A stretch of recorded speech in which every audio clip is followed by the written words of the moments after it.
Hey everyone, welcome back to Aarambh Hub. In today's video, we're building a complete backend application using Rust and the powerful Axum framework. Axum is a fast and flexible web framework in Rust, and in this video, we'll cover how to set up a robust API that includes user authentication, database integration, and even email verification for secure account management. We'll show you how to send verification emails and ensure that users can verify their accounts securely through a link. If you're new here, don't forget to subscribe to the channel for more Rust programming tutorials, and hit the notification bell so you don't miss any of our new videos. We'll begin by setting up Axum for handling routes and middleware. Next, we'll integrate PostgreSQL for our database and configure environment variables. We'll also implement user authentication flows, including registration, login, and password resets. Plus, you'll learn how to send verification emails and build a system where users confirm their email addresses to activate their accounts.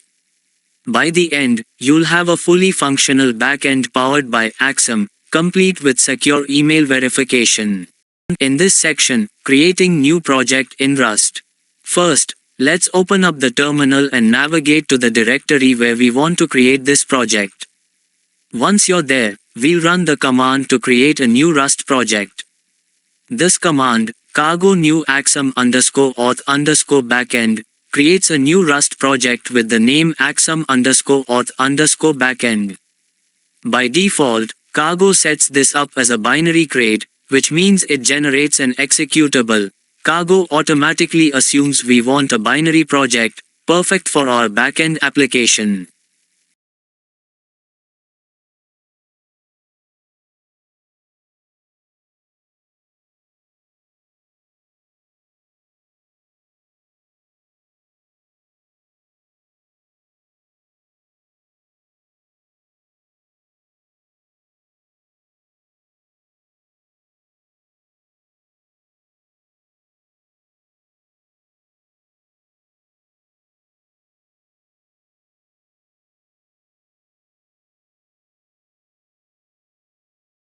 Now that the project is created, let's take a look at the project structure. Cargo has set up a basic directory structure for us. Inside the src folder, we have the main.rs file, which is our application's entry point. We also have a cargo.toml file, which will be used to manage our dependencies and project metadata. For now, the main.rs file contains a simple hello world program, which is the default for any new Rust project.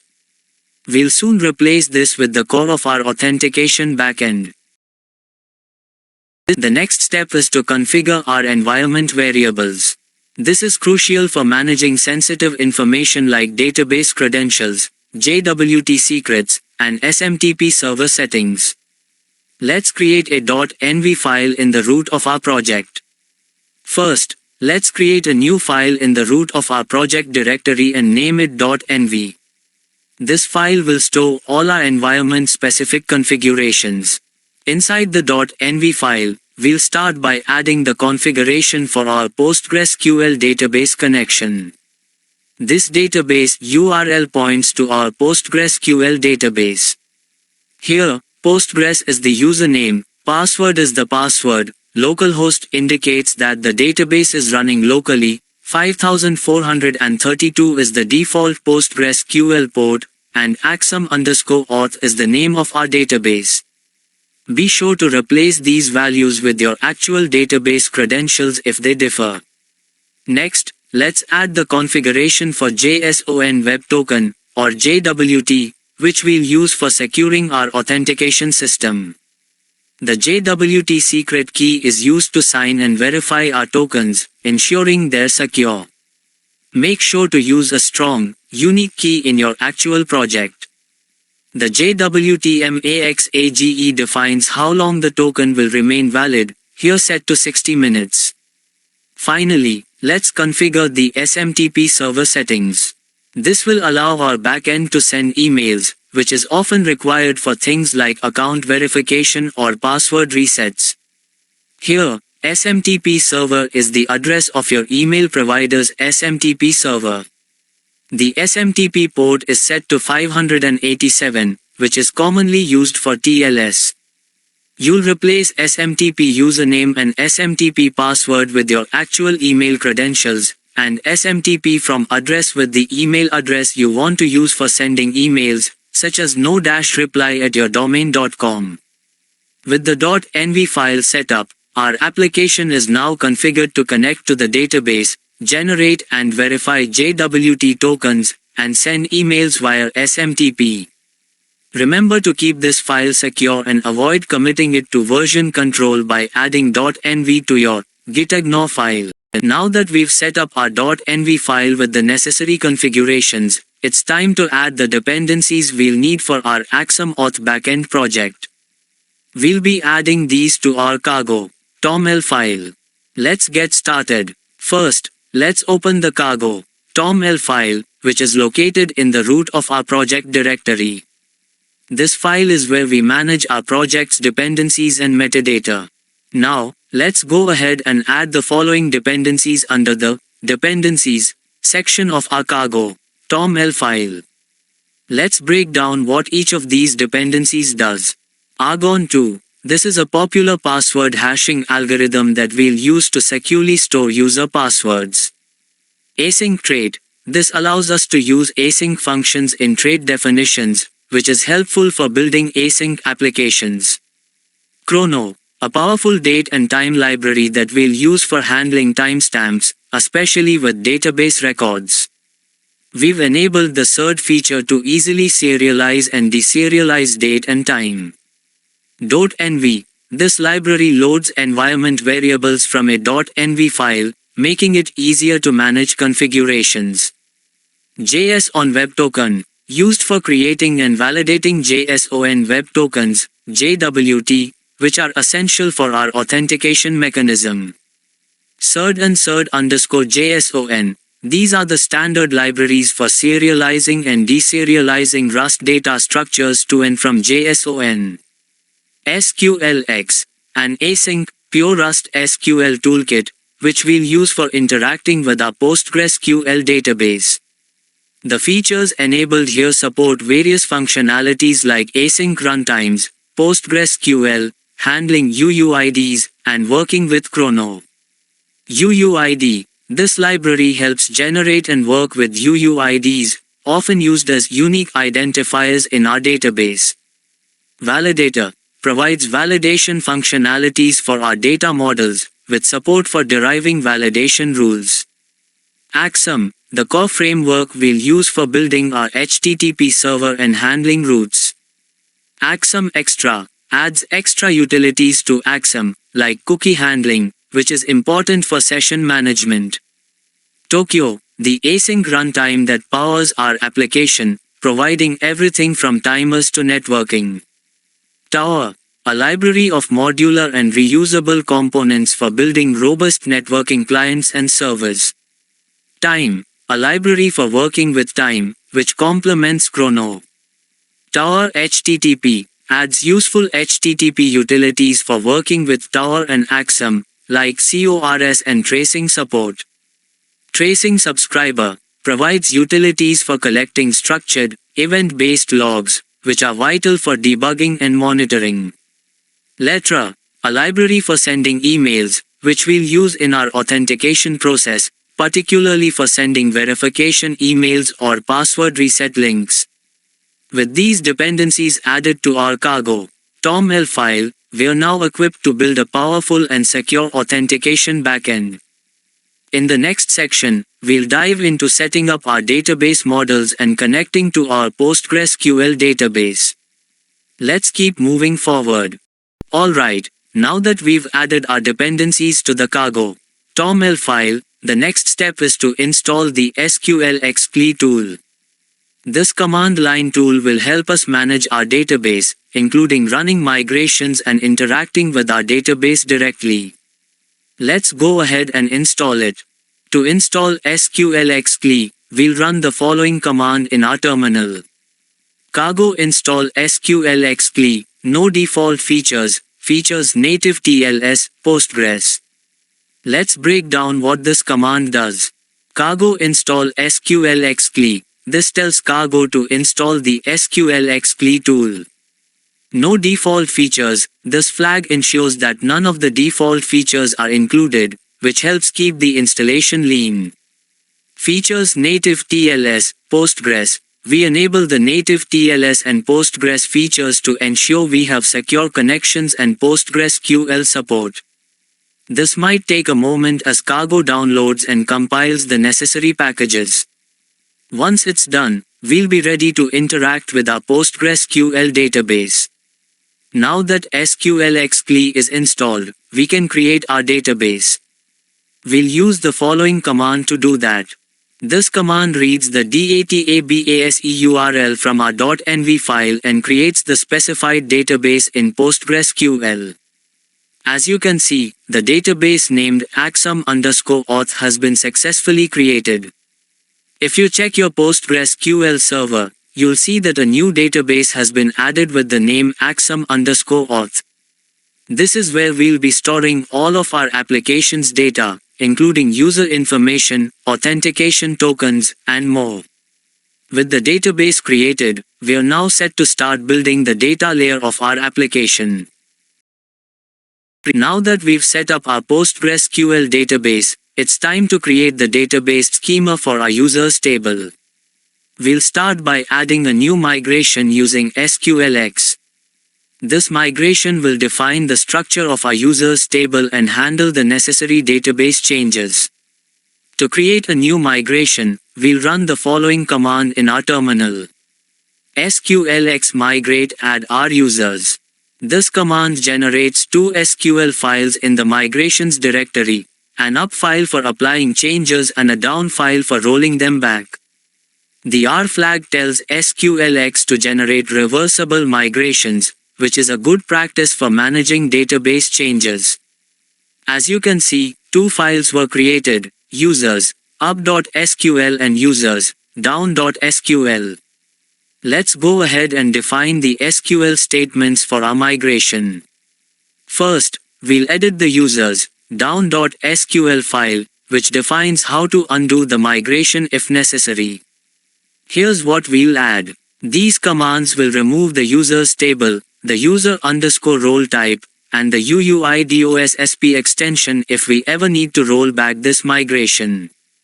Next, we'll edit the users, up.sql file to define the users table and associated types.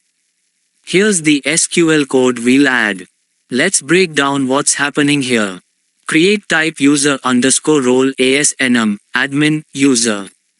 This creates a custom enum type called user_role, which we'll use to define the role of each user as either admin or user.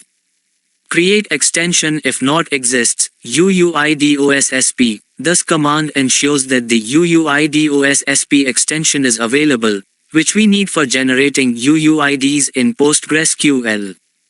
Create table, users. This creates the users table with several columns. Id, a UUID that serves as the primary key.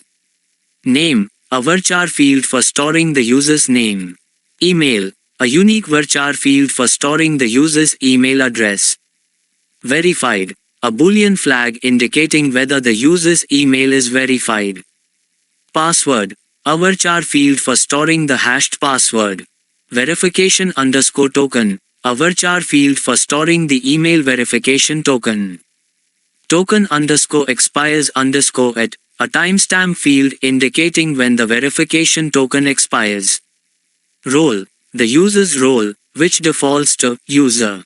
Created_at and updated_at, timestamps for tracking when the user was created and last updated. Create index users_email_idx on users' email. This creates an index on the email column to speed up queries that search by email.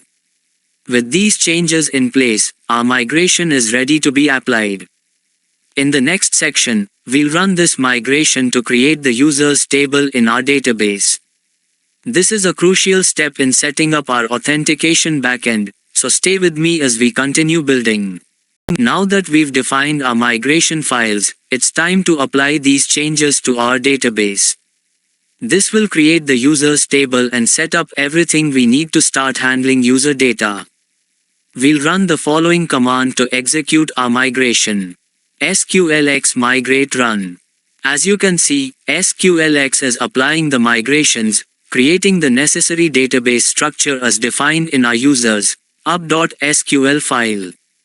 This includes setting up the users table, creating the user underscore role enum type, and ensuring the UUID extension is available for generating UUIDs.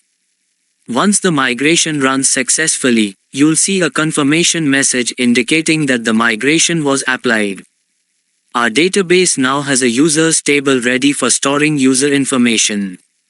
With this migration in place, we've laid the foundation for our authentication system.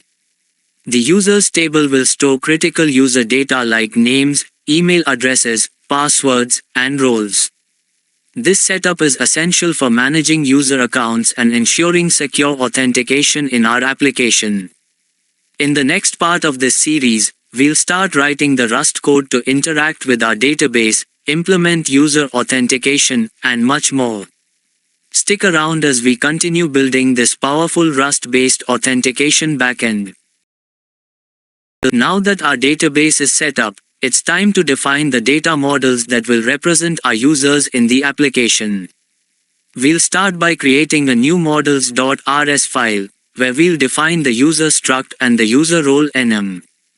Let's create a new file in the src directory called models.rs. Now, let's make sure our models.rs file is accessible throughout the project by adding it to our main.rs file. By adding models to main.rs, we're including our models.rs file in the project, allowing us to use the user and user role types wherever we need them in our codebase.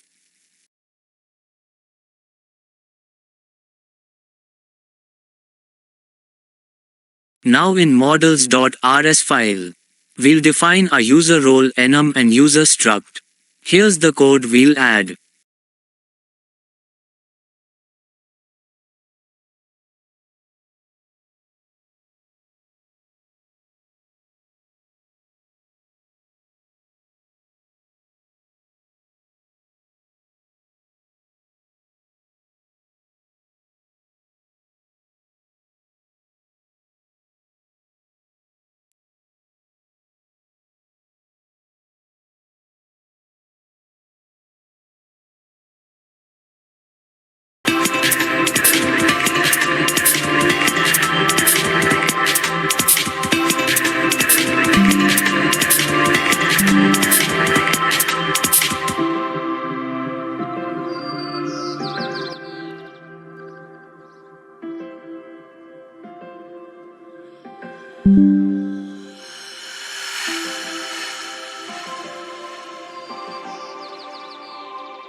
Let's break down this code.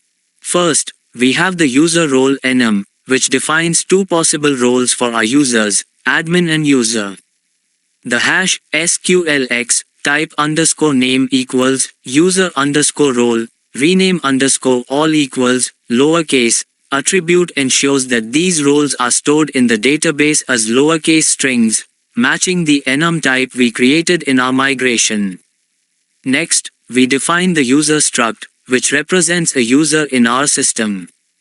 Each user has an id of type UUID, a name, an email, and a password. The role field uses the user role enum to define whether the user is an admin or a regular user. We also have a verified boolean to indicate if the user's email is verified.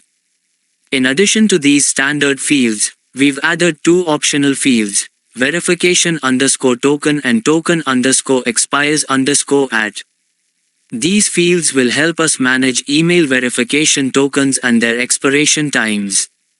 The created underscore at and updated underscore at fields are automatically populated with timestamps when a user is created or updated. With these data models in place, we are ready to start implementing the logic for handling users in our application. In the next section, we'll dive into setting up the database access layer, where we'll interact with these models to perform CRUD operations. Now that we've defined our data models, the next step is to set up our project configuration. We'll do this by creating a new file called config.rs, where we'll define the configuration structure and the initialization logic. Let's create a new file in the src directory called config.rs. In this file, we'll define a config struct that will hold all the configuration values our application needs.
Let's break down this code. The config struct defines the configuration values we'll be using throughout our application. It includes fields for the database underscore URL, JWT underscore secret, JWT underscore message, and the port our server will run on. The init function is where we load these values from our environment variables.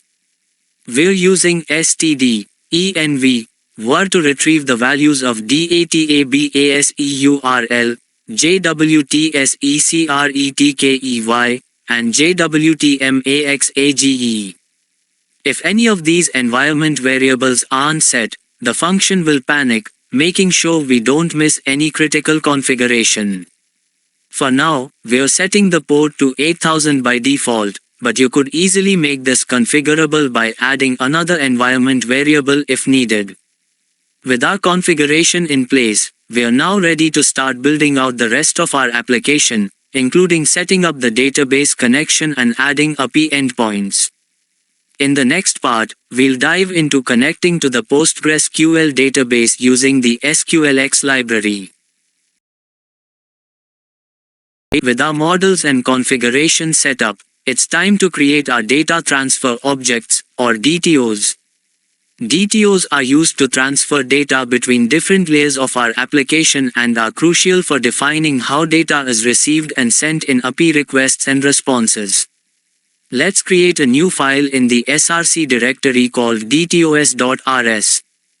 In this file, we'll define various DTOs to handle different aspects of user data and interactions.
Let's go through the main components of this file.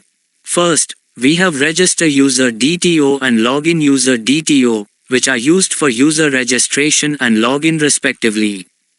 These structs include validation rules to ensure the correctness of the input data. We're using the validator crate for input validation. For instance, register user DTO checks if the name, email, and password fields meet the required conditions. We've also included a custom validator for the user role in role update DTO. Filter user DTO is used to format user data for responses. It converts a user object into a DTO, which is then used in various response structs like user response DTO and user list response DTO. With the DTOs set up, our application is now ready to handle various types of user input and output. Let's create a new file named error.rs in our src directory. This file will contain all our custom error types, error responses, and helper functions to manage errors in our application. I'll walk you through the entire code step by step.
Let's start by importing the necessary modules and dependencies at the top of our error.rs file. Axum. We're using Axum to handle HTTP requests and responses. We import status code into response, and response for handling different HTTP status codes and converting our custom errors into HTTP responses. Serd. Serd is used for serializing and deserializing our error messages to and from JSON. std. fmt. This module provides traits for formatting and printing, which we'll use for our custom error types. Next, we'll define a struct called error response that represents the structure of our error messages. The error response struct has two fields, status, which will typically hold values like fail, and message, which will contain the error message. The debug, serialize, and deserialize traits are derived for easy debugging and JSON, the serialization. Now, let's implement the fmt display trait for our error response struct so that it can be easily printed. The fmt display trait allows us to convert our error response struct into a string, which we do by serializing it to JSON. This is useful when we want to print or log our errors in a human-readable format. Next, we'll define an enum called error message to represent various types of errors that might occur in our application. The error message enum lists all the potential errors that could occur in our application, such as empty password, invalid token, server error, etc. We also include partial EQ for comparing enum values, which is useful for unit testing. Now, let's implement the toString trait for our error message enum. This will allow us to convert an enum variant into a string. The to_string method calls another method, to_str, which we'll define next. This helps in converting an error message enum variant to a string. Let's define the to_str method inside the error message enum to provide the actual string representation of each error. The to_str method maps each error variant to its corresponding error message as a string. For example, error message, server error maps to server error. Please try again later. Next, let's define a struct called HTTP error, which will represent an HTTP error response with a status code and an error message. The HTTP error struct has two fields, message for the error message and status for the HTTP status code. We derive debug for easy debugging and clone to allow copying of HTTP error instances. Now, we'll implement several methods for the HTTP error struct to create instances of different types of HTTP errors. The new method allows us to create a generic HTTP error. Methods like server_error, bad_request, unique_constraint_violation, and unauthorized create specific types of HTTP errors with predefined status codes. Let's create a method called into_HTTP_response to convert an HTTP error into an HTTP response. This method converts an HTTP error into an Axum response object. The response contains a JSON payload with the error status and message. We use the JSON wrapper to serialize our error response struct into a JSON response. Next, we'll implement the fmt display trait for HTTP error so that it can be easily printed, and we'll also implement the std error trait. The fmt display implementation formats our HTTP error struct as a string that includes both the message and status code. Implementing std error allows us to treat HTTP error as a standard error in Rust. And that's it. We've successfully created an error handling module in Rust using the Axum framework. This module allows us to handle errors consistently across our application and return meaningful HTTP responses when things go wrong. We'll dive into creating the db.rs file, where we will define our database layer using SQLx. We'll walk through the code line by line, explaining how to handle user-related database operations efficiently. Let's jump right into it. First, we'll create a new file in the src folder and name it db.rs. This file will contain the logic for interacting with our PostgreSQL database, focusing on user management. Let's start by importing the necessary modules and defining our DB client struct.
We begin by importing essential modules. The models module brings in our user struct and user role enum. We also use async_trait to help us define asynchronous traits, chrono for date and time handling, SQLx for database interactions, and UUID for handling unique user IDs. The DB client struct holds a connection pool to our PostgreSQL database. We derive debug and clone for easier debugging and cloning of instances. The new method initializes a DB client with a given connection pool, allowing us to reuse it throughout our application. We define the user ext trait, which outlines the contract for all user-related database operations. These include fetching a single user by various parameters, getting a paginated list of users, saving a new user, counting users, and updating user details such as name, role, and password. The trait also includes methods for verifying and adding verification tokens. Next, we implement the user ext trait for our DB client. This is where we define how each of these operations interacts with the database using SQLx queries. Let's go over each method one by one. The get_user method fetches a user from the database using various parameters. It first checks which parameter is provided, user ID, name, email, or verification token, and queries the database accordingly. The result is returned as an option less than user greater than, allowing for the possibility that no matching user is found. Similarly, we have the get_users method for fetching a paginated list of users, save_user for inserting a new user into the database, and update_user_name, update_user_role, and update_user_password for updating user details. The get_user_count method returns the total number of users, while verified_token and add_verified_token handle the verification token logic.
While implementing this code, you might encounter an error related to created_at and updated_at fields in the user struct.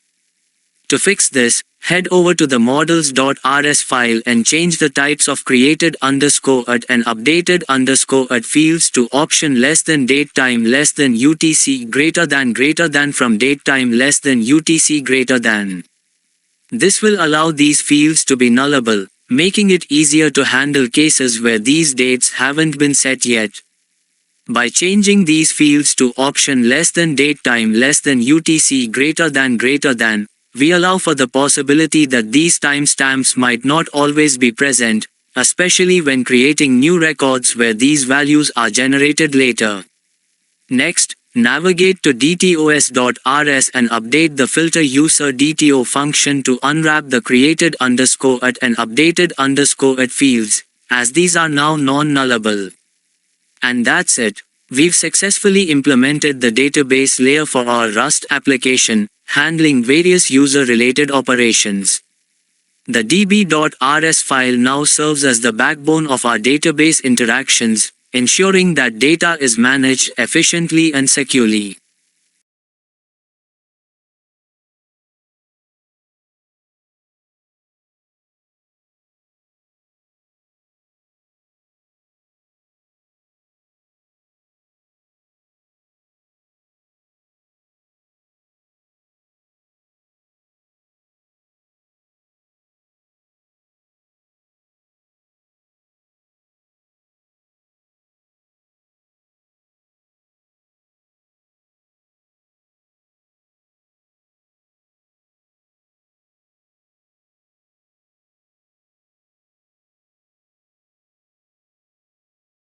Now we're diving into how to set up a Rust web server using Axum.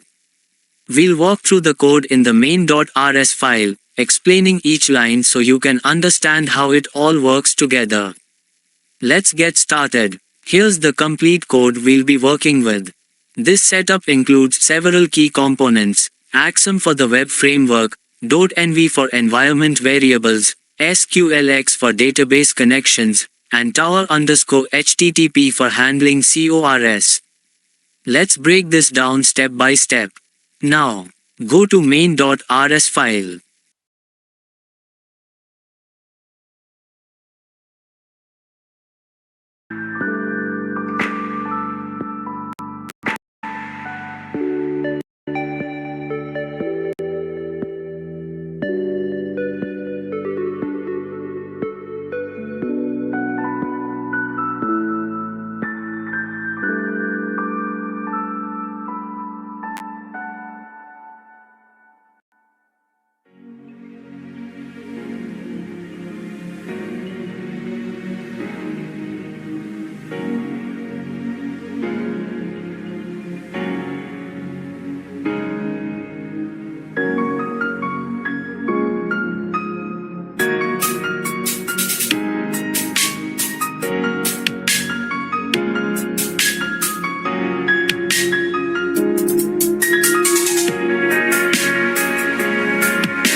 First, let's go over the use statements.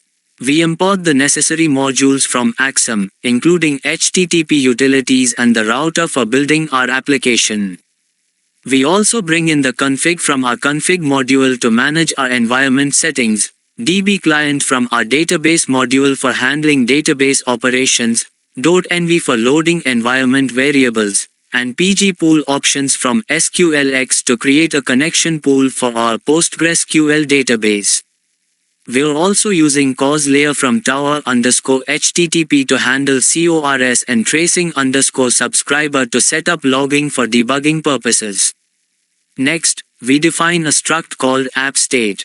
This struct will hold our application state, specifically the environment configuration and the database client. By passing this state around, we can access these shared resources across different parts of our application. Now, let's jump into the main function. We start by setting up a Tokyo runtime using the hash Tokyo main attribute, which allows us to run asynchronous code. Then, we initialize the tracing subscriber for logging, which helps us monitor the application's behavior at different log levels. Next, we load environment variables from a .env file using .env OK. This allows us to manage sensitive information like database URLs and API keys separately from our code, making it more secure and flexible. After that, we initialize our configuration by calling config init. This reads in our environment variables and stores them in a config struct. Then, we set up the connection to our PostgreSQL database using PG pool options. We specify the maximum number of connections and attempt to connect using the database URL from our config. If the connection is successful, we print a confirmation message. Otherwise, we exit the application with an error. Next, we configure CORS using CORS layer. This is crucial for web applications that interact with APIs across different origins. We allow requests from http://localhost port 3000, which is typical for development, and specify which headers and methods are permitted. With our database connection established, we create an instance of DB client and initialize our app state. We then set up the Axum router and add middleware layers for sharing the application state and handling CORS. Finally, we start the server. We bind the server to the specified port from our configuration and use Axum's serve function to handle incoming requests. Once the server is up and running, we print a message indicating that the server is live. And that's it. You've now built a basic web server using Axum in Rust, complete with CORS handling, environment-based configuration, and database connectivity. Now, we're going to take a closer look at how to securely manage passwords in Rust using the Argon2 hashing algorithm.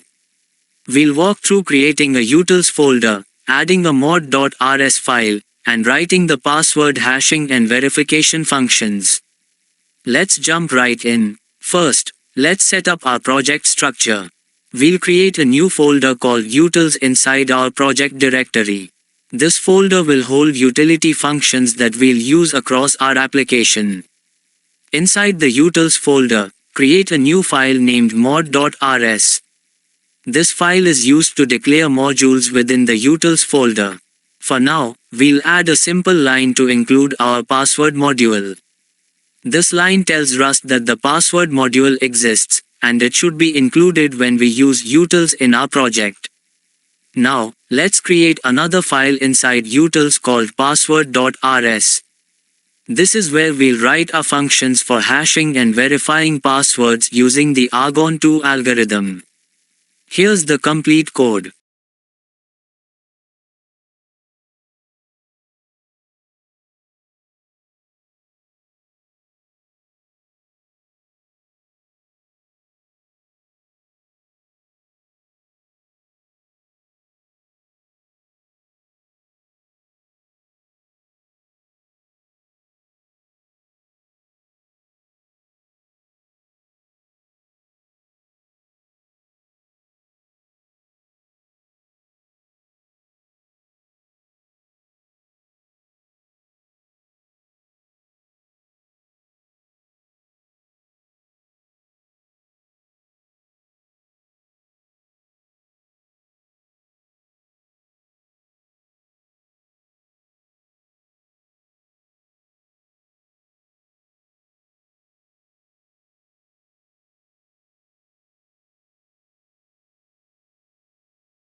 Let's break this down. We start by importing the necessary components from the Argon2 crate. The Argon2 module provides everything we need to hash and verify passwords. We also import the error message enum from our error module to handle custom error cases. We also define a constant maxpasswordlength to set a maximum allowable length for passwords, ensuring we don't process overly long passwords, which could be inefficient or risky. Next, we write the hash function, which takes a password as input and returns a hashed version of it. This function starts by converting the input into a string. It then checks if the password is empty or exceeds the maximum length, returning an appropriate error message if either condition is met. We then generate a random salt using salt string, generate and hash the password with the Argon2 algorithm. If the hashing process fails, we return a hashing error. Otherwise, we return the hashed password as a string.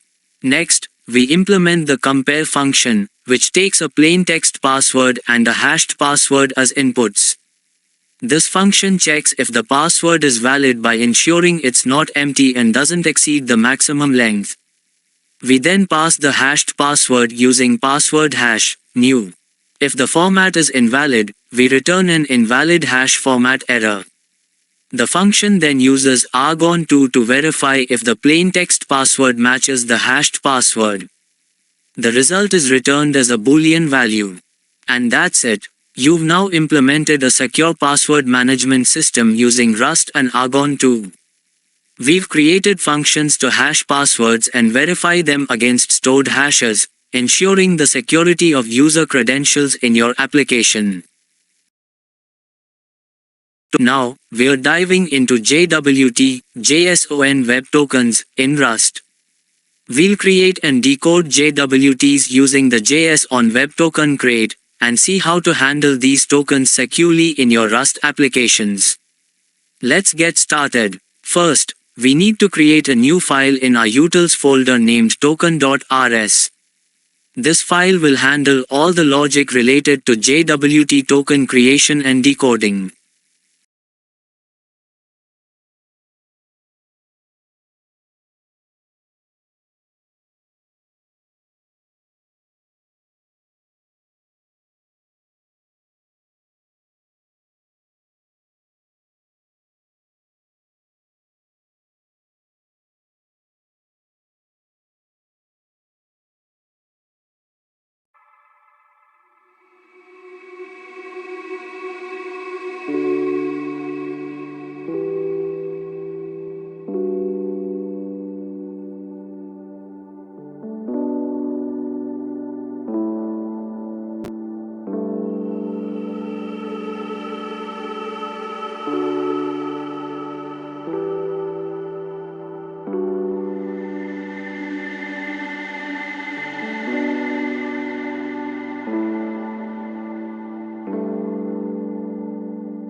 Let's begin by importing the necessary dependencies. We're using Axum for handling HTTP status codes, Chrono for managing time, and JS on Web Token for encoding and decoding JWTs. We also bring in CERD for serializing and deserializing our token claims. The token claims struct is the heart of our JWT. It defines the data that will be encoded into the token. Here, we have three fields: sub for the subject, which is typically the user ID, IAT for the issued at timestamp, and express for the expiration time. By deriving serialize and deserialize, we ensure that these claims can be easily converted to and from JSON format. Now, let's move on to creating the JWT itself.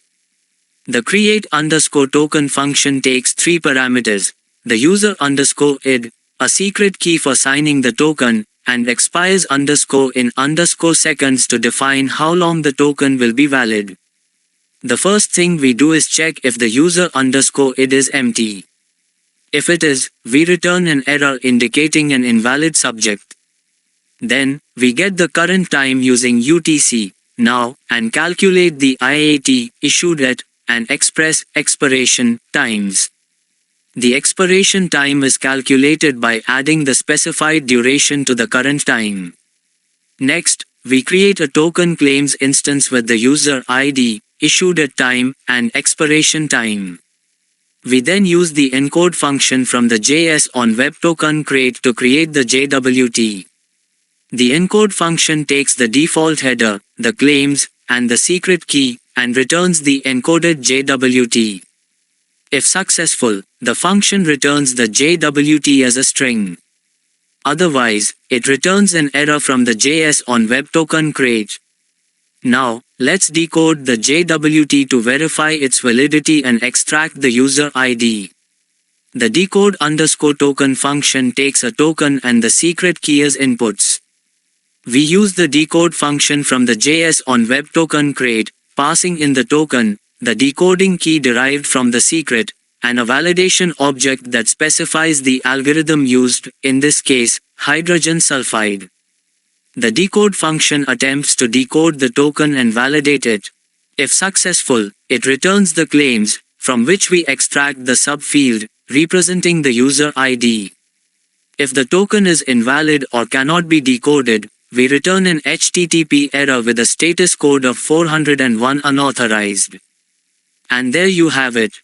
We've successfully implemented JWT token creation and decoding in Rust. With these functions, you can securely generate and validate tokens in your Rust applications, ensuring that only authenticated users can access your resources. Now, we're diving into middleware in Rust using the Axum framework. We'll create a middleware file that handles JWT authentication and role-based authorization, ensuring that only authorized users can access specific routes. Let's jump right in. First, let's set up our new middleware file. Inside the src directory, create a new file named middleware.rs. This file will contain all the logic for handling authentication and role-based access control.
In this file, we'll need several dependencies. We're using Axum for handling HTTP requests and responses, Axum_extra for cookie extraction, CERD for serializing and deserializing data, and a few modules from our own project, including DB, error, models, utils, and app state. Let's start by defining a struct named JWT Auth middleware. This struct will hold the authenticated user's data, which will be available throughout the request lifecycle. We derive serialize, deserialize, and clone to easily manage this data across different parts of the middleware. Now, let's move on to the main middleware function for authentication, named Auth. This function will extract the JWT from either the cookies or the authorization header, validate the token, and authenticate the user. The auth function takes several parameters: cookie_jar to access cookies, extension, app_state, to access shared application state, RUC for the HTTP request, and next to pass control to the next middleware or handler. First, we try to extract the JWT from the cookies. If it's not present, we look for it in the authorization header. The token is expected to be prefixed by bearer. If the token is not found, we return an unauthorized error. Otherwise, we decode the token using our utility function and check its validity. Once we have the token details, we extract the user ID and attempt to retrieve the user from the database. If the user no longer exists, we return an error. Finally, we store the authenticated user in the request extensions so that it can be accessed by subsequent handlers or middleware. Next, we'll implement the role_check function. This function checks if the authenticated user has the necessary role to access a specific route. It's particularly useful for enforcing role-based access control. The role_check function accepts the app_state, RUC, next, and a list of required _roles. It first extracts the authenticated user from the request extensions. We then check if the user's role is included in the list of required _roles. If not, we return a forbidden error, indicating that the user doesn't have permission to access this route. If the user has the appropriate role, we pass control to the next middleware or handler. And there you have it. We've successfully implemented JWT authentication and role-based authorization middleware in Rust using the Axum framework. These middleware functions help ensure that only authenticated users with the right roles can access specific parts of your application. Now, we'll be building a mail module in Rust to send emails using an SMTP server. We'll create a new folder, write the code for sending emails, and walk through the code step by step. Whether you are building a web application or any other project that requires email notifications, this guide will help you integrate email functionality in Rust. Let's get started. First, let's create the necessary folder structure. We'll create a new folder named mail, and within that folder, we'll create a file called sendmail.rs.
Now, let's dive into the code. Here's the full code for sending an email using Rust. We'll use the letter crate, which provides a simple and powerful API for sending emails. We start by importing the necessary modules. env and fs are from the standard library, which we'll use for environment variables and file operations, respectively. The letter crate is the backbone of our email sending functionality.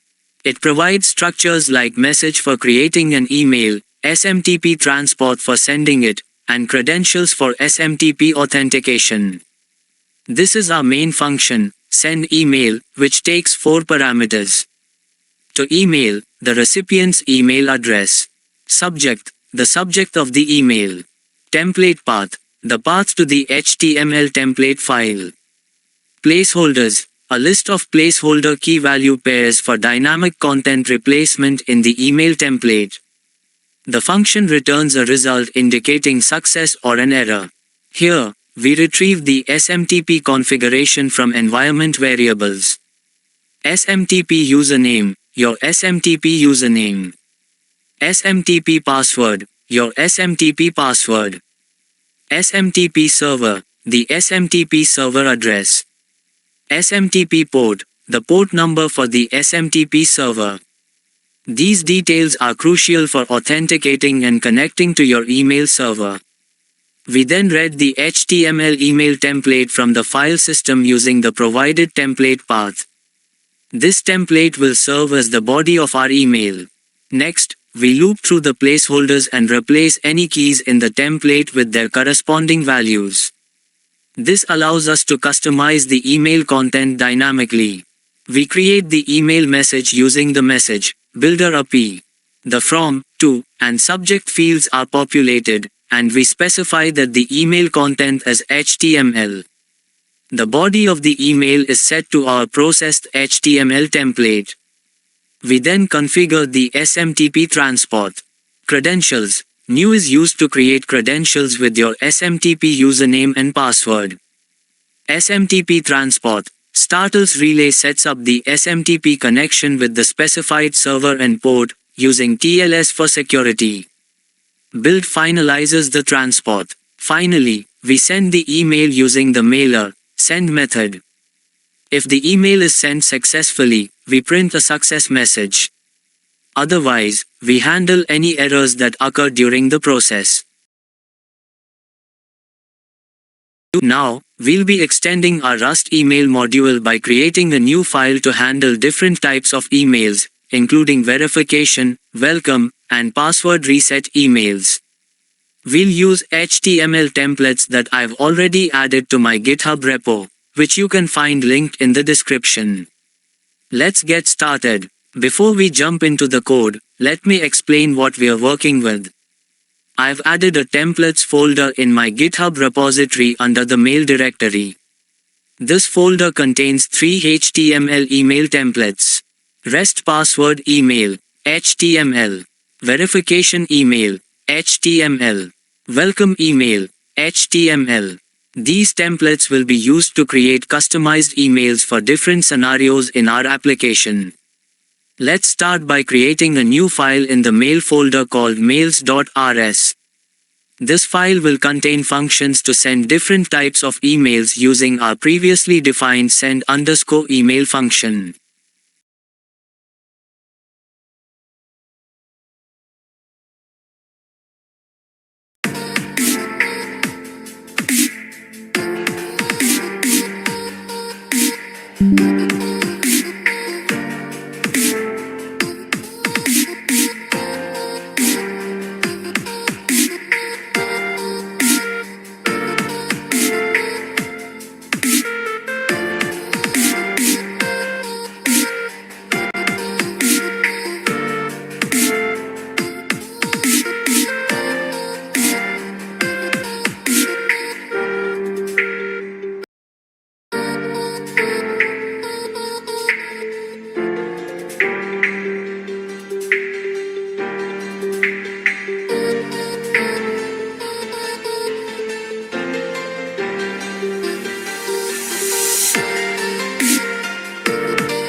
Now, let's dive into the code inside mails.rs.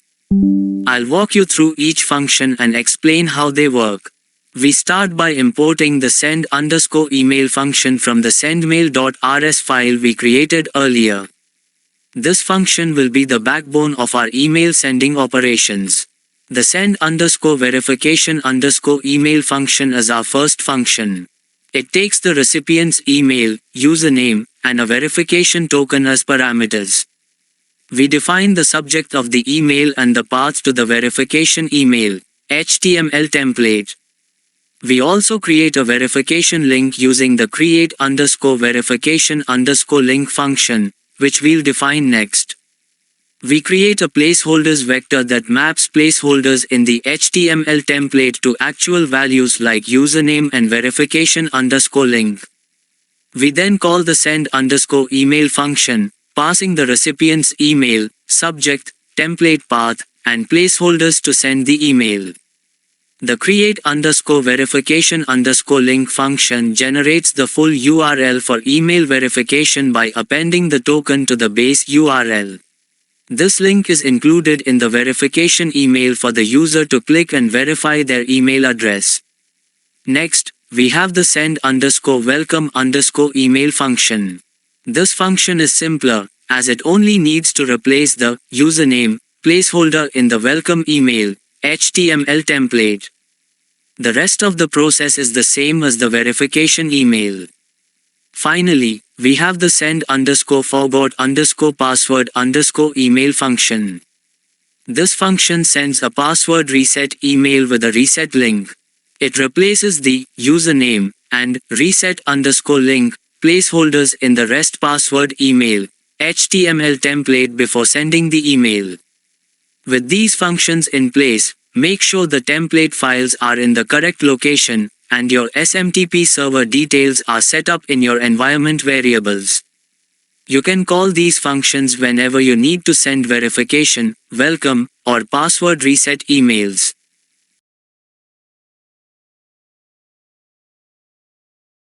Now, we're going to build a user registration handler in Rust that includes email verification. We'll walk through the code, explaining each part, so you can implement this in your own projects. Let's dive right in. We'll start by creating a new folder called Handler inside the src directory. In this folder, we'll create a file named auth.rs. This is where we'll write our registration handler. Now, let's add the code for our registration handler inside auth.rs. This function will handle user registration, validate the user data, hash the password, save the user in the database, and send a verification email.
Let's break down the code and understand how this registration handler works.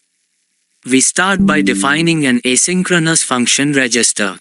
It takes two parameters. Extension, app_state. This extracts the application state, which includes things like the database client. JSON, body. This extracts the request body, which should be a JSON object conforming to our register user DTO structure. Next, we validate the incoming data using the validate method on the register user DTO. If validation fails, we return a bad_request error with a descriptive message. We generate a unique verification token using UUID and set an expiration time for the token, which is 24 hours from the time of registration. This token will be used to verify the user's email address. Next, we hash the user's password using a secure hashing function. If hashing fails, we return a server error. We then attempt to save the user's details, including the hashed password and verification token, in the database. This operation is performed asynchronously. If the user is successfully saved in the database, we proceed to send a verification email. If sending the email fails, we log the error but still return a success response, as the registration was successful. Finally, if the email is sent successfully, we return a 201 created status code with a success message. If there's a database error, we handle specific cases like unique constraint violations, e.g., if the email already exists, and return appropriate error responses. With our handler in place, you can now test the registration endpoint in your API. Make sure to provide valid JSON input and have your email service configured properly.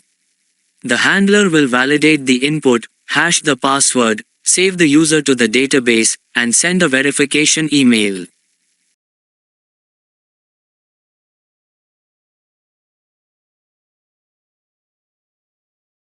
Now, we'll be adding a login handler to our Rust API that securely authenticates users using JWT tokens. We'll walk through the code, step by step, to help you understand how to implement this in your own projects. Let's get started. First, we'll add a new function to our auth.rs file in the handler folder. This function will handle user login by validating credentials, generating a JWT token, and returning it to the client. Let's dive into the code.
Now that we've added the code, let's break it down and understand how this login handler works. We start by defining an asynchronous function login. This function takes two parameters. Extension, app_state, this pulls in the application state, which includes our database client and environment variables. JSON, body, this extracts the request body as a login user DTO, which contains the user's email and password. Next, we validate the login credentials using the validate method on the login user DTO. If the validation fails, we return a bad_request error with a detailed message. We then attempt to retrieve the user's details from the database using the provided email. If no user is found or if there's an error, we return a bad_request error with a wrong credentials message. Once we have the user, we compare the provided password with the stored hashed password using our compare function. If the passwords don't match, we return a bad_request error indicating wrong credentials. If the passwords match, we generate a JWT token using the user's ID, the secret key from our environment variables, and the token's expiration time. This JWT token will be used for authenticating future requests. We then create a secure HTTP-only cookie to store the JWT token. This cookie will be sent with every subsequent request to authenticate the user. We prepare the response, which includes the JWT token in the body as well as in the set cookie header. The response is then returned to the client, confirming a successful login. If the passwords don't match, we return a bad_request error with the message, wrong credentials. With our login handler in place, ensure that the email and password are correct, and that the JWT token is generated and stored in a cookie for secure access.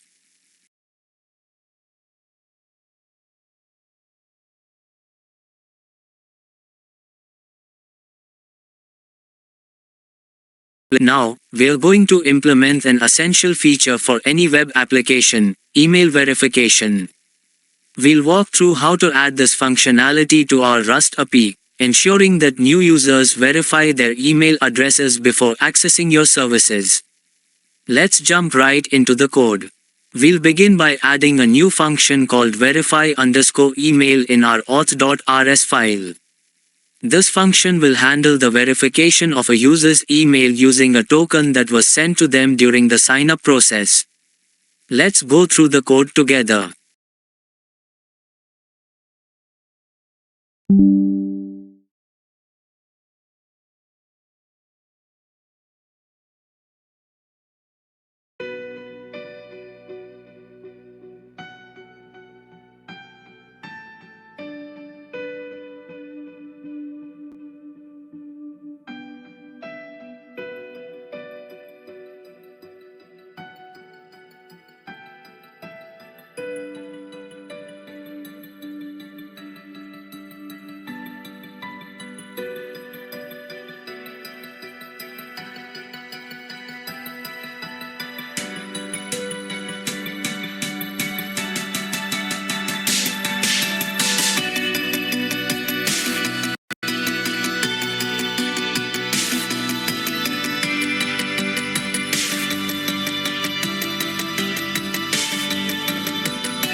Now that we've added the code, let's break it down to understand how this email verification handler works.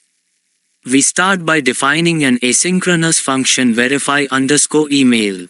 This function takes two parameters. Query underscore params. This extracts the query parameters from the request URL, which includes the verification token. Extension, app underscore state. This brings in the shared application state, which we use to access the database and other environment configurations.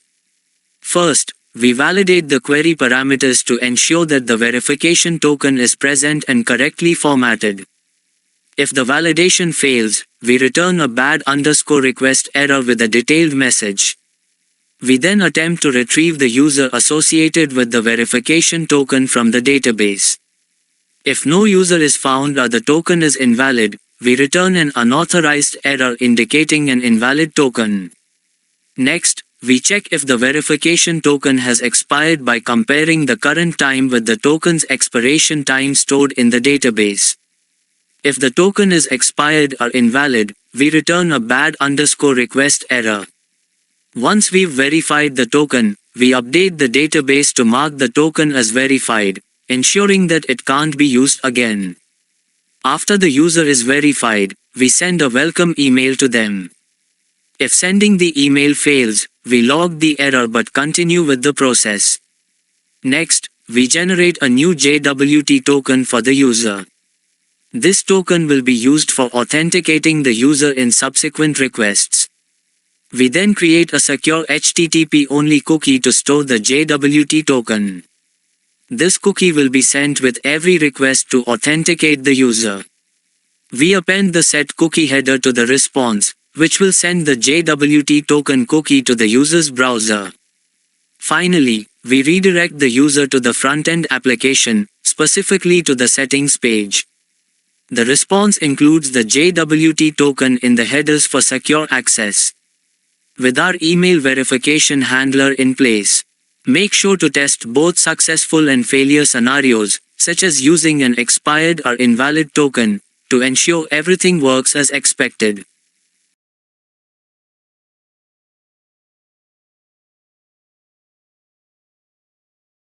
Now, we're going to tackle a vital feature for any user-based application, the forgot password functionality. We'll walk you through how to implement this feature in your Rust API, allowing users to reset their passwords securely. Let's dive right into the code. We're going to start by adding a new function called forgot_password in our auth.rs file. This function will handle the process of generating a password reset link and sending it to the user's email. Let's go through the code together.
Now that we've written the code, let's break it down step by step to understand how this forgot password handler works. This is an asynchronous function named forgot_password. It takes two parameters. Extension, app_state. This is the shared application state that we use to interact with the database and environment variables. JSON, body. This contains the data sent in the request body, specifically the user's email address in this case. We start by validating the request body to ensure that the email provided is correctly formatted. If the validation fails, we return a bad_request error with a detailed message. Next, we query the database to find a user with the provided email address. If the email is not found in the database, we return a bad_request error stating that the email was not found. Once the user is found, we generate a unique verification token using the UUID create and set an expiration time for this token. The token will expire in 30 hours. We then add the generated token to the database, associating it with the user's ID and the expiration time. This ensures that the token is stored securely and can be used for password reset verification. Next, we create the password reset link by embedding the verification token in the URL. This link will be sent to the user via email. We then send the reset link to the user's email.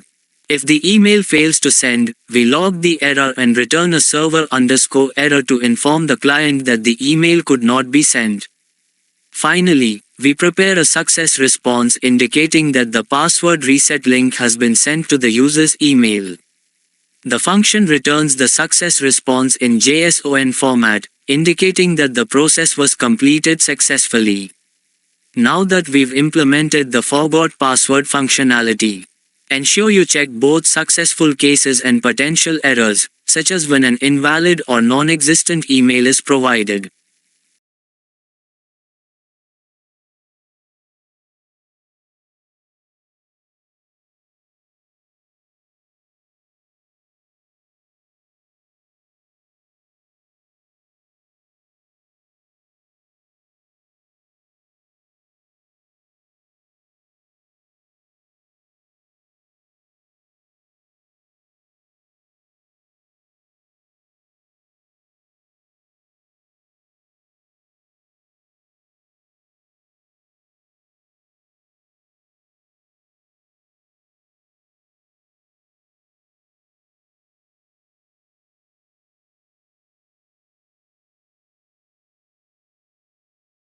Now, we're going to add a crucial feature to our Rust API, the ability to reset a user's password. This is an important security measure that allows users to regain access to their accounts safely. Let's jump into the code and see how it's done. We'll begin by adding a new function called reset_password in our auth.rs file. This function will validate the reset token, ensure it's still valid, and then update the user's password in the database. Let's write the code together.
Now that we've written the code, let's break it down to understand exactly what's happening at each step. This is the signature of our reset_password function. It's an asynchronous function that takes in two parameters.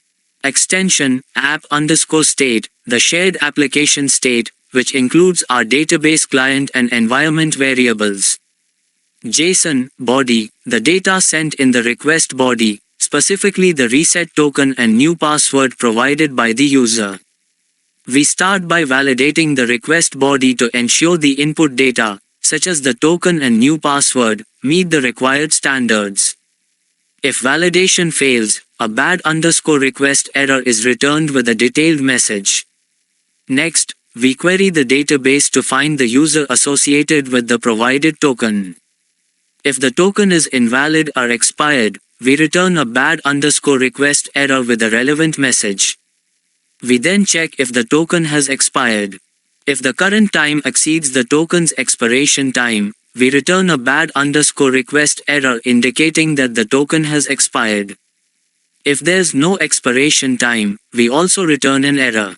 Once we've confirmed that the token is valid, we proceed to hash the new password using a secure hashing algorithm. This ensures that the password is stored securely in the database. After hashing the new password, we update the user's password in the database with the hashed version. If any issues arise during this process, a server_error is returned. Finally, we mark the token as verified in the database, ensuring it can't be used again. This is crucial for maintaining security by preventing token reuse. The function concludes by returning a success response, informing the user that their password has been successfully updated. With our reset password functionality in place, it's time to test it. Be sure to test scenarios such as providing an invalid token, an expired token, and of course, a successful password reset. This ensures that your implementation is robust and secure.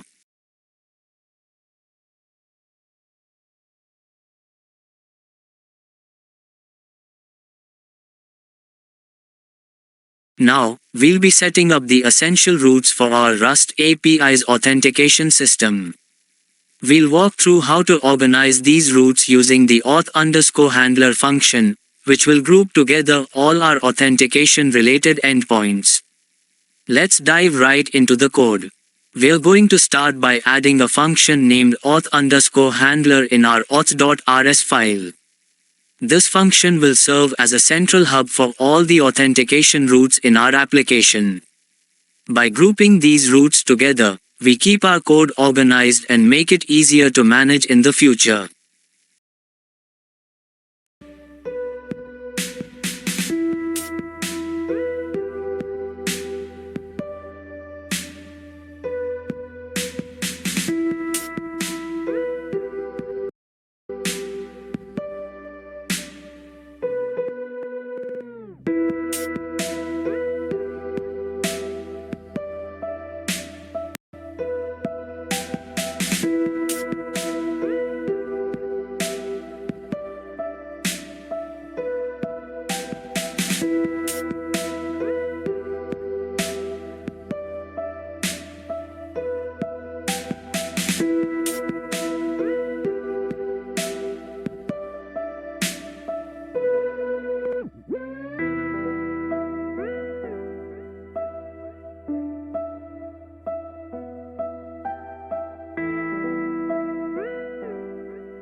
ready to start motion station forward. We will let you know when we think that the NTA is out of the truck so you can relax a little bit.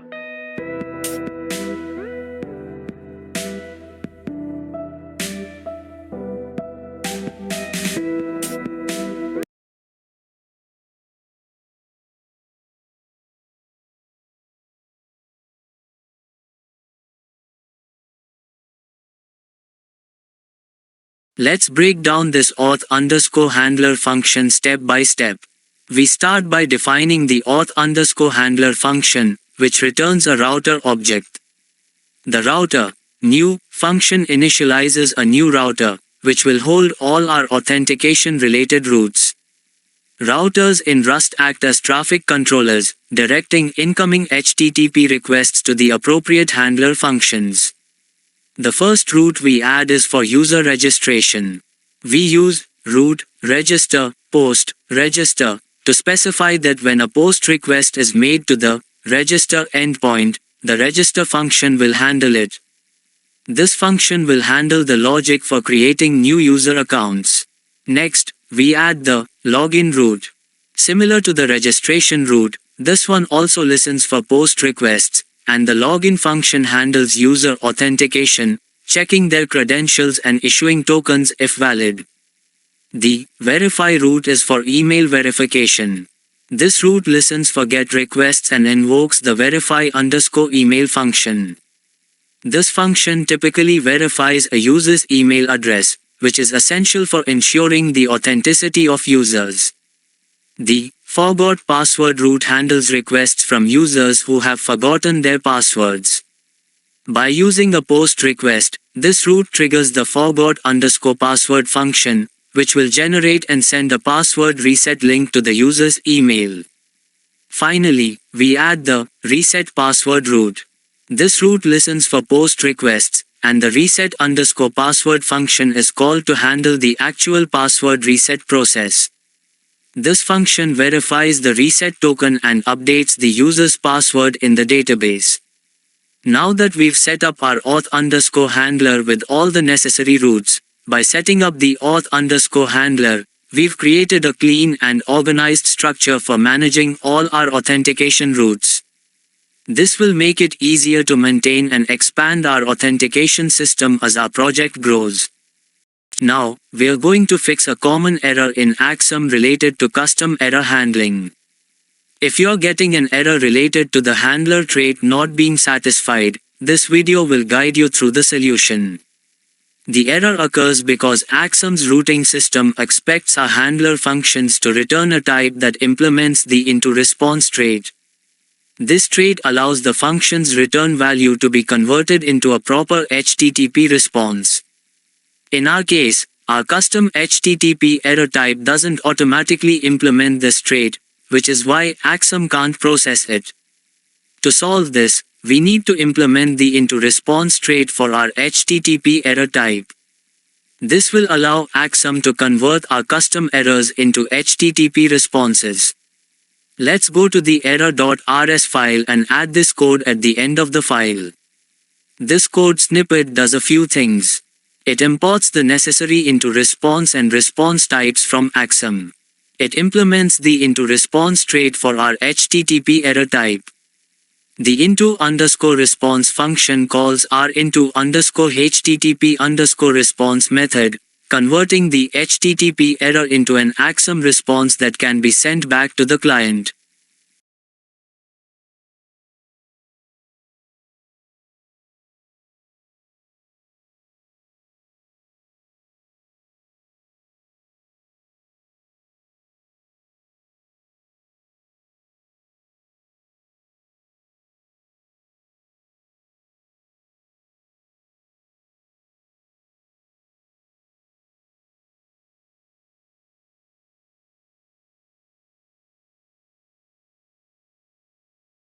We're going to continue building our Rust backend by adding a new handler function in the users.rs file.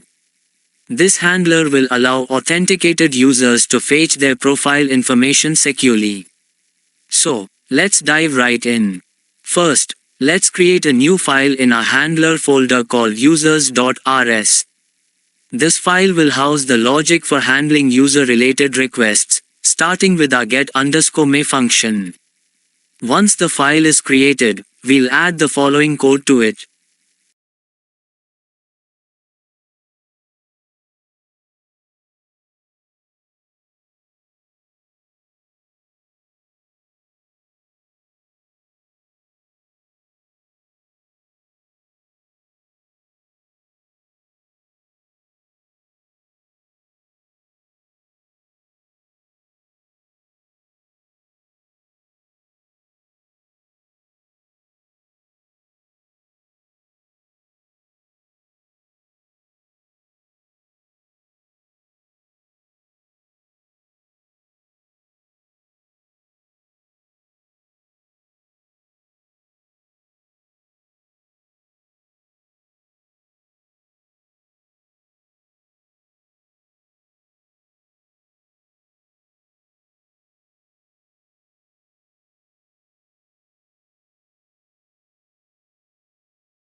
Now that we've added the code, let's break it down step by step. This function is an asynchronous handler that processes the request from the authenticated user. It returns a JSON response or an error if something goes wrong. Extension _app_state, extension >arg app state >. This line extracts the app state from our application's shared state. Even though we don't use it in this function, we include it because it might be necessary for other handlers in this file or future enhancements. Extension user, extension JWT auth middleware . Here, we extract the JWT auth middleware, which contains the authenticated user's information. This data is passed into the handler so we can use it. Inside the function, we first filter the user data using filter user DTO, filter_user, and user. This step ensures that only the necessary and secure parts of the user's data are returned. For example, sensitive information like passwords is excluded. Next, we prepare the response data in a structured format. We create an instance of user response DTO, which includes a status message and the filtered user data encapsulated in the user data struct. This ensures our response is well structured and easy to consume on the client side. Finally, we return the prepared data as a JSON response using OK, JSON, response_data. This sends a 200 OK response back to the client, indicating success. Now, we're going to implement and explain a function that retrieves a list of users from a database in our Rust project. If you're building a Rust API and need to handle paginated data, this video is for you. Let's jump straight into the code. We'll be adding a new function called get_users in our users.rs file. This function will handle a paginated request for user data, validate the request parameters, and return the users from the database. So, let's take a look at the code.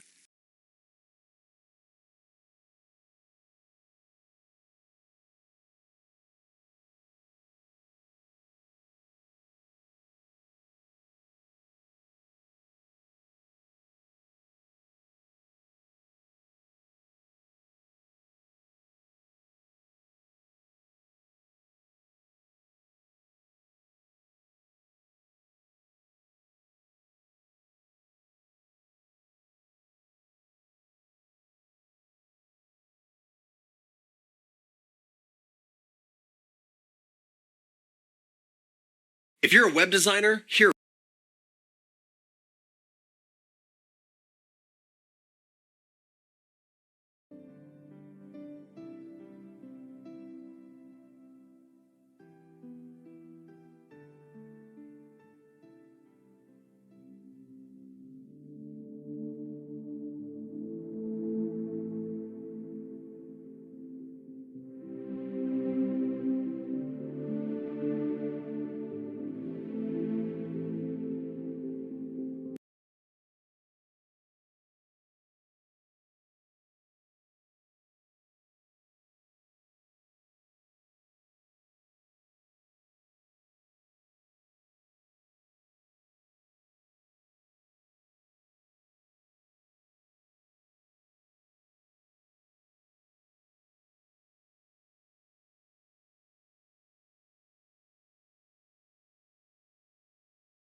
Let's break down what's happening here, step by step.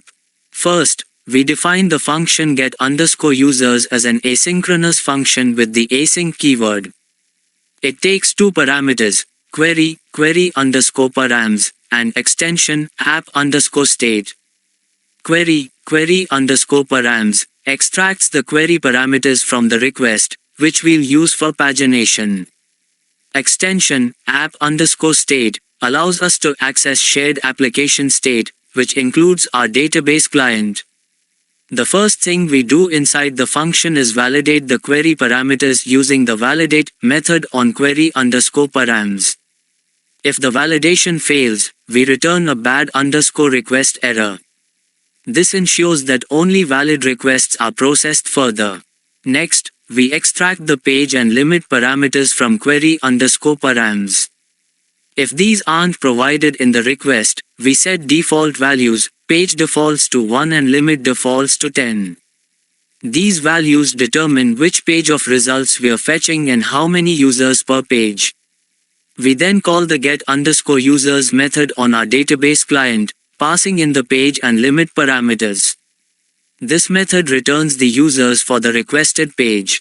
If any error occurs during this operation, we return a server_error with the appropriate message.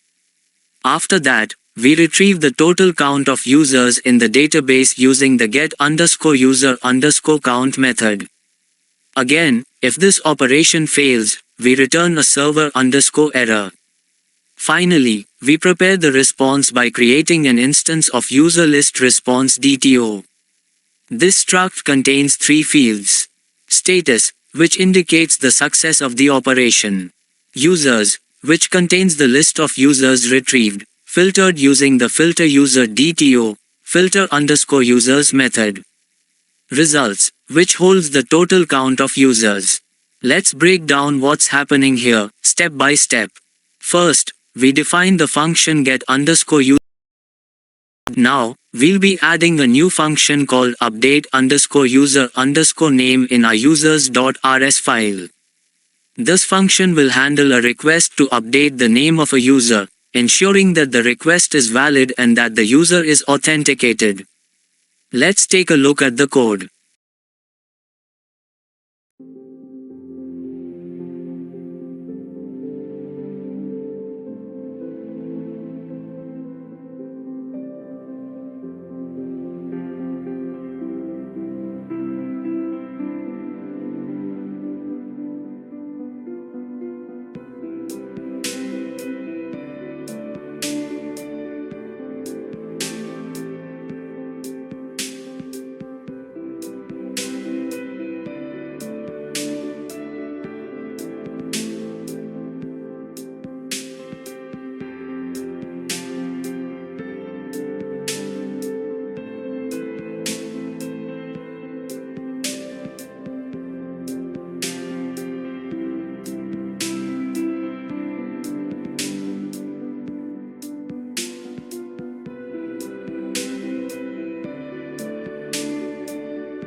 Now, let's break down what this function does, step by step. We start by defining the update_user_name function as an asynchronous function using the async keyword. This function takes three parameters: extension, app_state, access to our shared application state, including the database client. Extension, user, access to the authenticated user's data, provided by our JWT authentication middleware. Body, JSON name update DTO, the request body, which contains the new name the user wants to update to. The first step inside the function is to validate the incoming body. We use the validate method on the name update DTO. If validation fails, we immediately return a bad_request error, ensuring that only valid data proceeds further. Next, we extract the user from the user extension, which is provided by our JWT authentication middleware. This ensures that the user making the request is authenticated and authorized to make changes to their data. We then pass the user ID into a UUID format using the UUID word pass_str method. This conversion is crucial because our database expects user IDs in this format. With the user ID and new name in hand, we call the update_user_name method on our database client. This method updates the user's name in the database. If the operation fails, we handle it by returning a server_error. Once the user's name has been successfully updated, we filter the resulting user data using filter user DTO, filter_user. This is a common pattern to ensure that only relevant user information is included in the response. Finally, we prepare our response. We create a user response DTO, which includes the updated user data and a status message indicating success. This response is returned as JSON using OK, JSON, response, which is consistent with the response type expected by our function. Now, we'll be adding a new function called update_user_role to our users.rs file. This function is designed to update the role of a user while ensuring that the request is validated and that the user is authenticated. Here's the code we are going to work with.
Now, let's break down how this function works and why each part is important. The update_user_role function is defined as an asynchronous function using the async keyword. It takes three parameters. Extension, app_state. This provides access to our shared application state, including the database client. Extension, user. This gives us access to the authenticated user's data, courtesy of our JWT authentication middleware. Body, JSON role update DTO. This is the request body that contains the new role we want to assign to the user. The first step inside the function is to validate the request body using the validate method on the role update DTO. If validation fails, we immediately return a bad_request error, which helps us catch any issues with the incoming data before proceeding. Next, we extract the authenticated user from the user extension. This ensures that the person making the request is indeed authorized to update user roles. We then convert the user ID into a UUID format using UUID, word, pass_str. This step is necessary because our database client expects the user ID to be in this specific format. With the user ID and new role in hand, we call the update_user_role method on our database client. This method updates the role of the user in the database. If anything goes wrong during this process, we handle it by returning a server_error with the appropriate message. After the role has been successfully updated, we filter the resulting user data using filter user DTO, filter_user. This ensures that only the necessary information is included in the response. Finally, we create a user response DTO, which includes the updated user data and a status message indicating that the operation was successful. We return this response as JSON using OK, JSON, response, which is the expected return type for this function.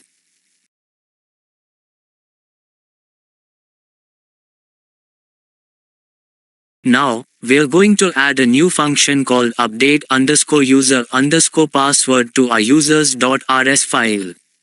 This function ensures that users can change their password securely by validating the old password before allowing an update.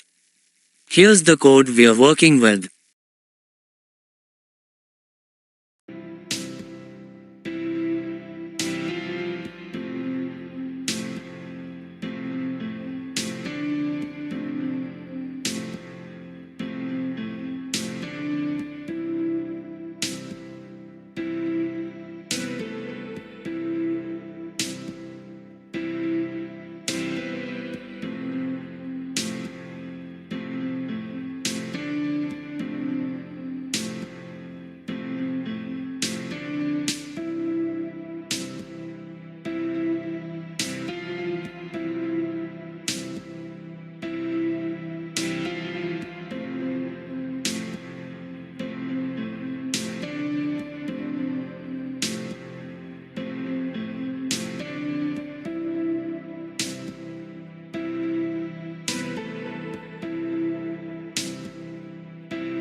Now let's go through this function step by step to understand how it works and why it's important.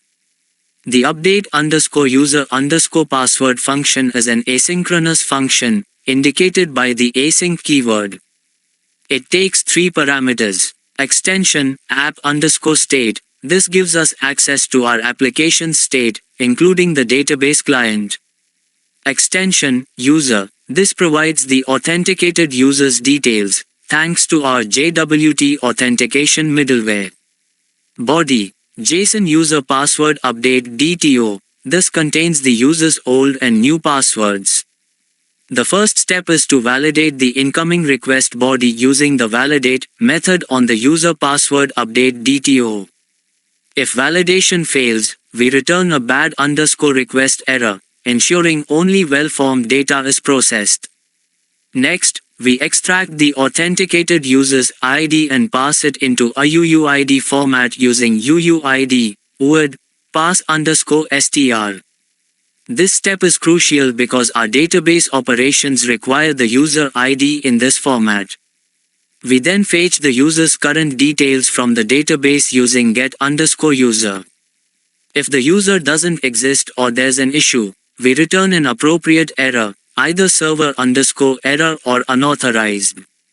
With the user details in hand, we compare the provided old password with the one stored in the database using the password compare function. If the passwords don't match, we immediately return a bad_request error with a message stating that the old password is incorrect. If the old password matches, we proceed to hash the new password using the password hash function. Hashing is a crucial step to ensure that we never store passwords in plain text, maintaining user security. After successfully hashing the new password, we update the user's password in the database by calling update_user_password. Any issues during this operation are handled with a server_error response. Finally, we prepare a success response indicating that the password has been updated. We wrap this in a JSON response using OK, JSON, response, which is the expected return type.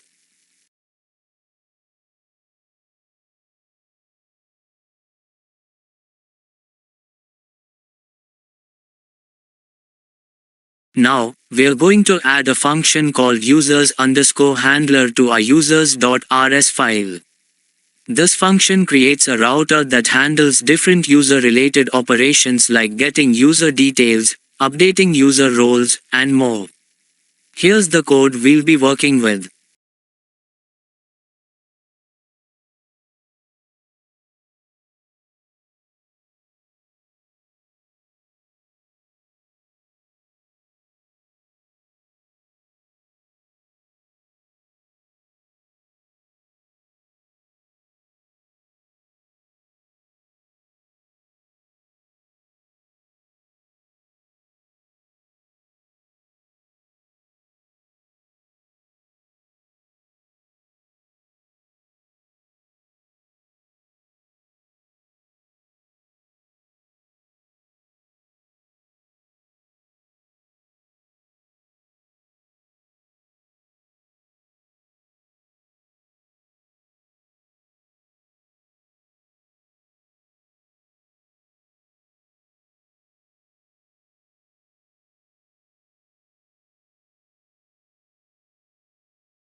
Now, let's break down this users_handler function and understand how it works.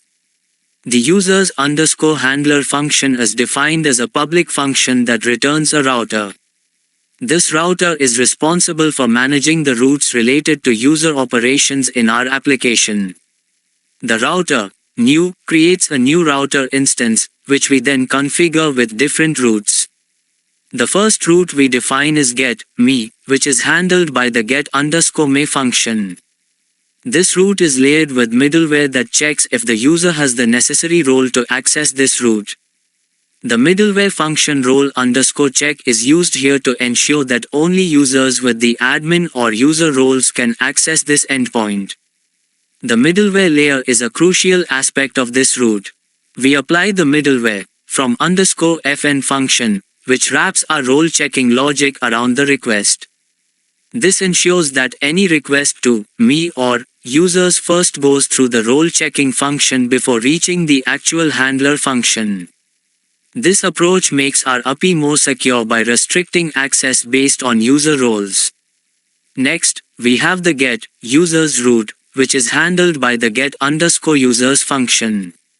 Similar to the previous route, this one is also protected by a role-checking middleware, but in this case, it only allows users with the admin role to access the endpoint.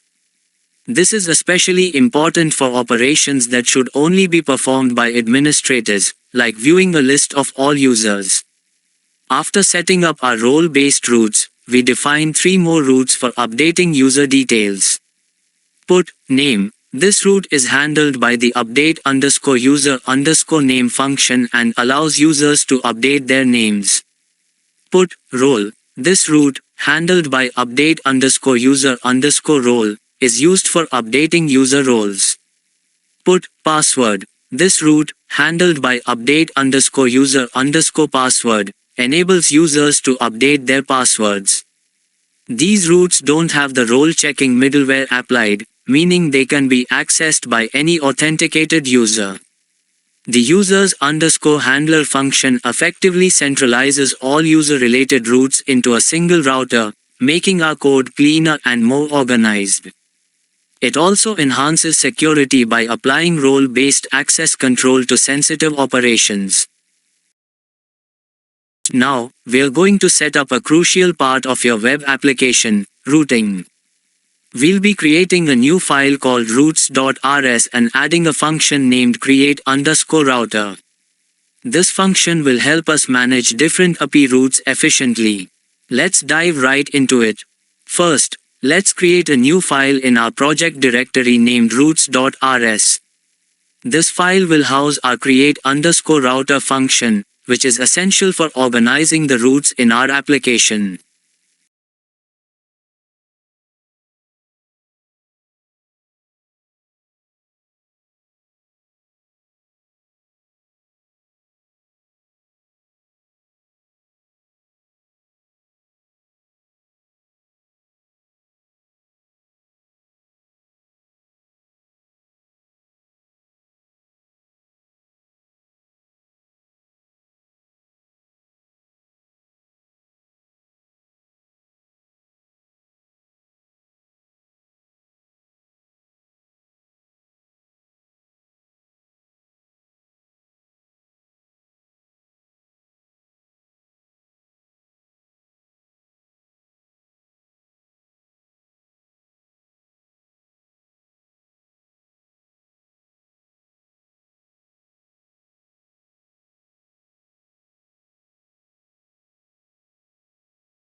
Now, let's break down the create_router function step by step and understand its significance in your Rust application.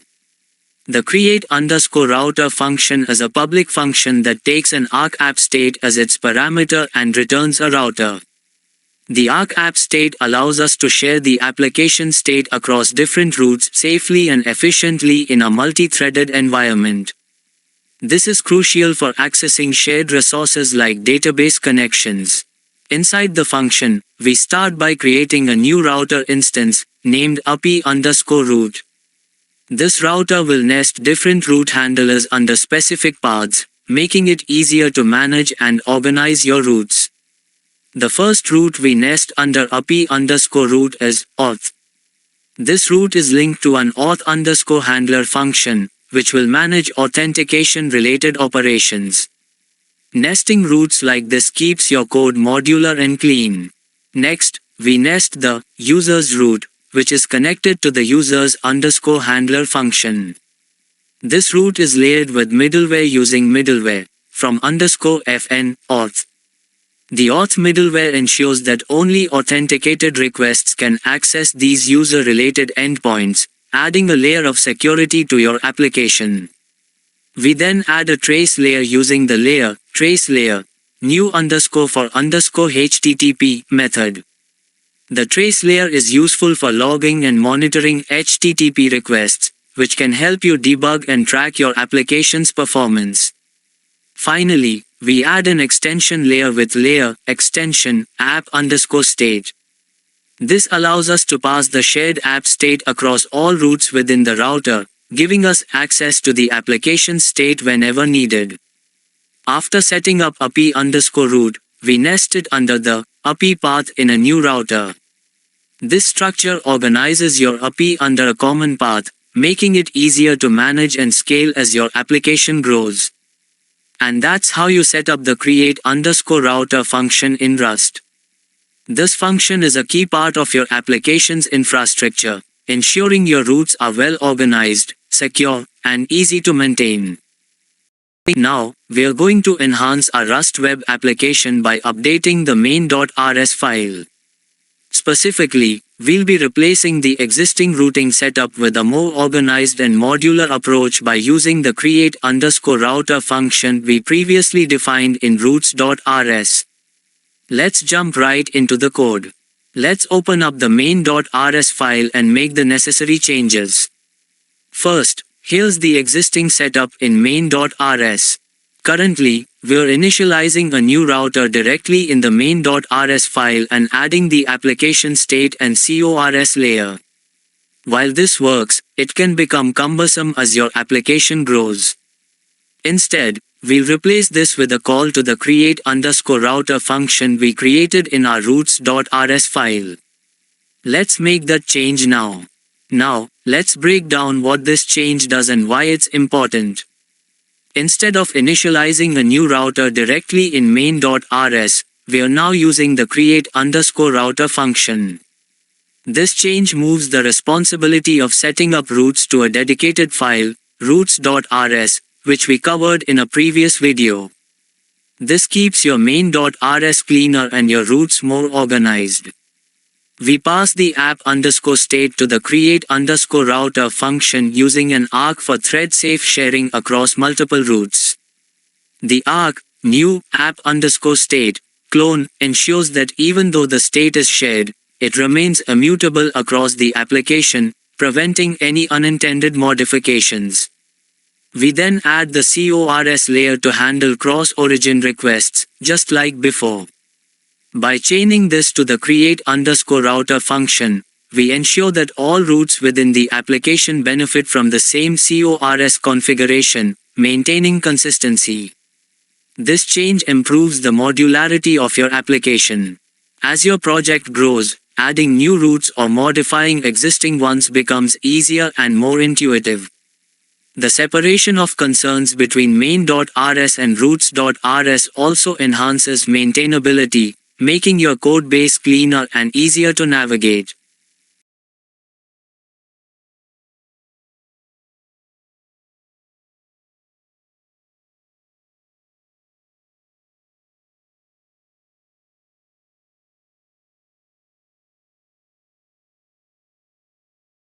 Now, I'm excited to announce that our Rust backend application is complete. Now, we're going to run and test all of our endpoints using Postman. I've created a Postman collection that includes all the essential routes like authentication, user management, and more. You can find this Postman collection in the GitHub repository link below, so feel free to download it and follow along. First, open a terminal and run this command cargo run. This command run your Rust project.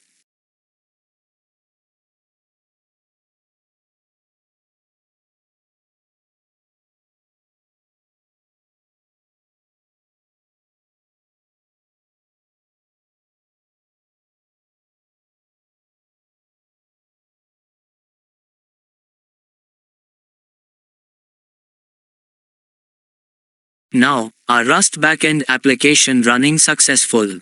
It's time to test it. Let's start by loading the Postman collection. Once you've downloaded it from the link in the description, open Postman, click Import, and choose the collection file. After importing the collection, you'll see all our endpoints neatly organized. We'll begin by testing our authentication endpoints, starting with registering a new user.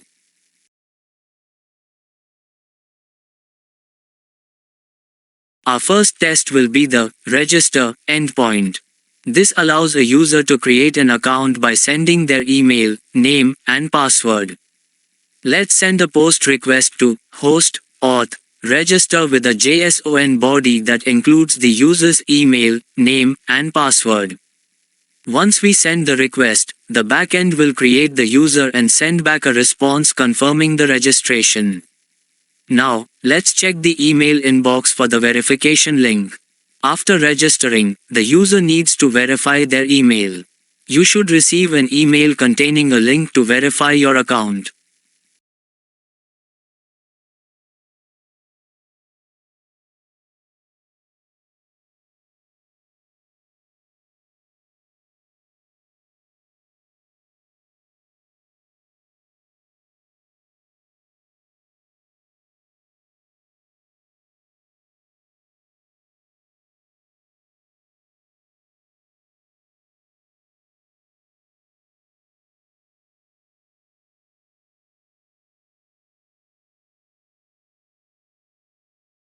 The email contains a verification token which is appended to the URL. This token is required to activate the account, so the user can proceed to log in.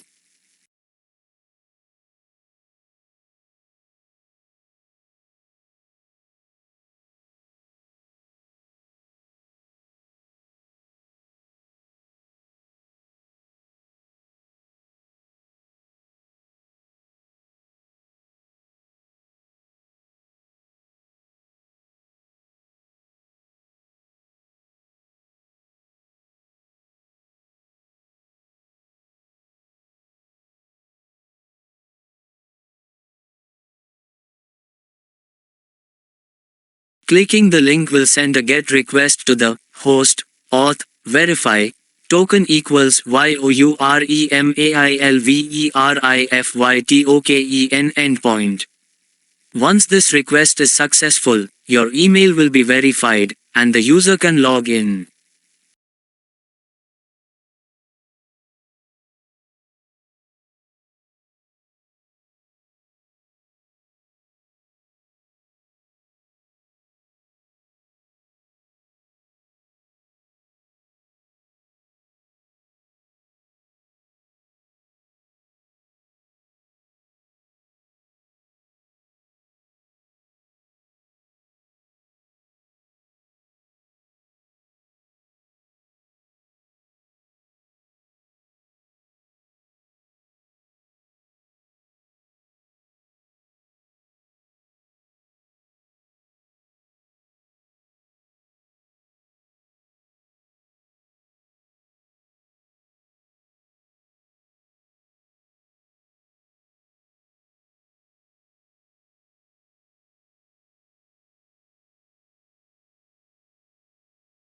Also, getting the same as me invalid token can go into your auth.rs file and change some if condition with me. Here is the solution of it.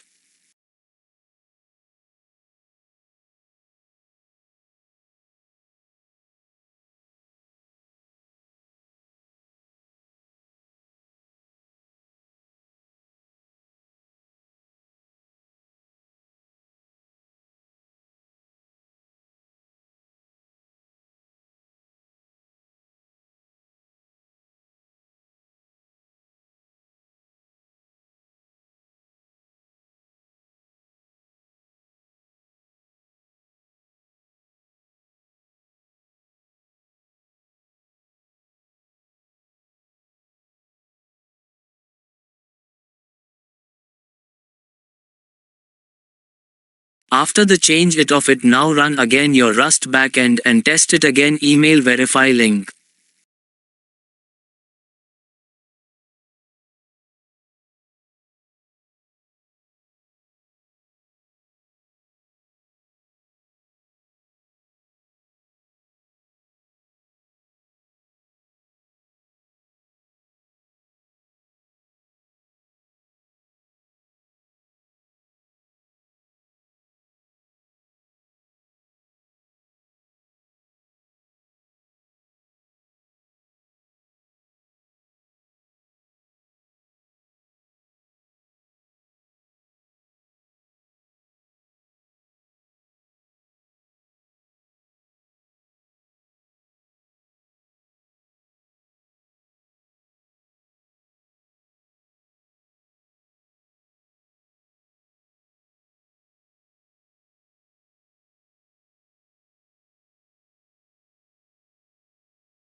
Now that we have the token, let's test some of the other endpoints.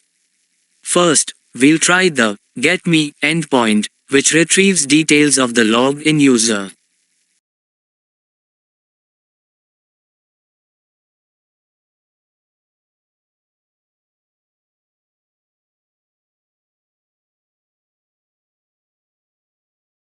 Now, you can test all our endpoints for updating user details, resetting passwords, and more. All these can be done using the same token for authorization.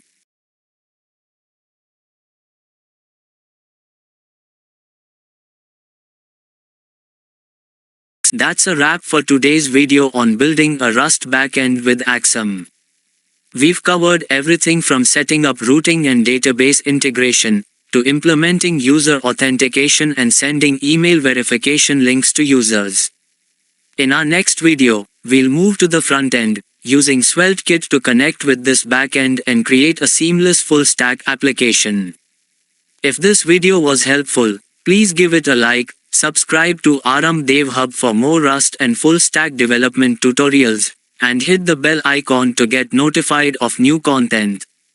Feel free to leave any questions or feedback in the comments below. Thanks for watching, and happy coding!